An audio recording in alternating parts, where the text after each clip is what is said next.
نماز میں سکون. حضرت ابو قتادہ رضی اللہ عنہ نے کہا بینما نحن نصلی مع رسول اللہ صلی اللہ علیہ وسلم فسمع جلبۃ فقال ما شأنکم قالوا استعجلنا الى الصلاة قال فلا تفعلوا اذا اتیتم الصلاة فعلیکم السکینۃ فما ادرکتم فصلوا وما سبقکم فاتموا. اس دوران کہ ہم رسول اللہ صلی اللہ علیہ وسلم کے ساتھ نماز پڑھ رہے تھے، آپ نے لوگوں کی کھٹ پٹ سنی. نماز کے بعد آپ نے پوچھا تم کیا کر رہے تھے؟ انہوں نے عرض کی کہ ہم نماز کی طرف جلدی آ رہے تھے. آپ نے فرمایا ایسا نہ کرو، جب تم نماز کو آؤ تو آرام سے آؤ، جو نماز تمہیں مل جائے یعنی جو پا لو پڑھ لو، جو فوت ہو جائے اسے بعد میں پورا کر لو. اس سے کیا پتہ چلتا ہے؟ اس سے کیا سیکھا آپ نے اس حدیث سے؟ جی ہاں، یعنی ایک مسلمان کی شخصیت کا اس سے اندازہ ہوتا ہے کہ اس کے کام کا انداز کیا ہوتا ہے. وہ ایک بھگدڑ مچانے والا اور ہر وقت پینک کریٹ کرنے والا نہیں ہوتا. ہم سب کو اس سے بچنے کی ضرورت ہے. جلدی کرو، اٹھو، بیٹھو، ادھر ہو جاؤ، ادھر ہو جاؤ، چلو، سو جاؤ، جاگ جاؤ، یہ طریقہ نہیں ہوتا. اور خصوصاً قائدین اور لیڈرز کے اندر یہ تحمل اور وقار ہونا چاہیے.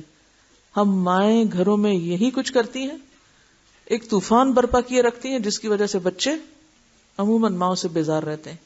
یہ بہت کامن مرض ہے عورتوں میں، یہ جذباتی ہوتی ہے نا. ابھی ایک ہی جملے میں 10 انسٹرکشنز دے دیں گی، بچہ منہ دیکھتا رہے گا کہ پھر اس کو سمجھ نہیں آئے گی، پھر وہ کہے گا کہ پتہ نہیں کہا کیا، اور پھر وہ نہیں کرے گا تو شامت آئے گی اور سارا قصور اسی کا ہوگا. اور ماں تو ماں ہے، معزز مکرم.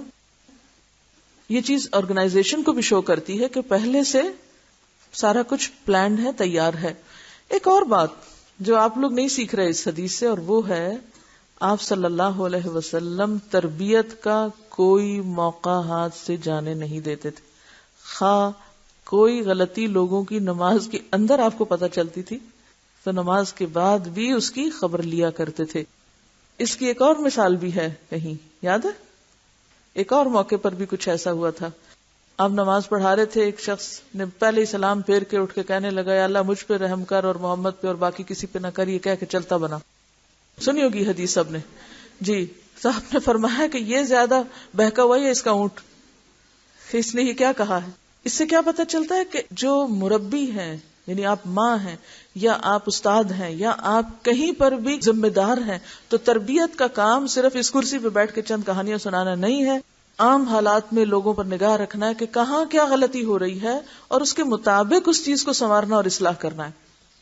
حضرت ابو ہریرہ رضی اللہ عنہ کی روایت میں ہے، آپ صلی اللہ علیہ وسلم نے فرمایا جب تم نماز کا ارادہ کرتے ہو تو نماز ہی میں ہوتے ہو، لہذا وقار اور سکون کے ساتھ آیا کرو.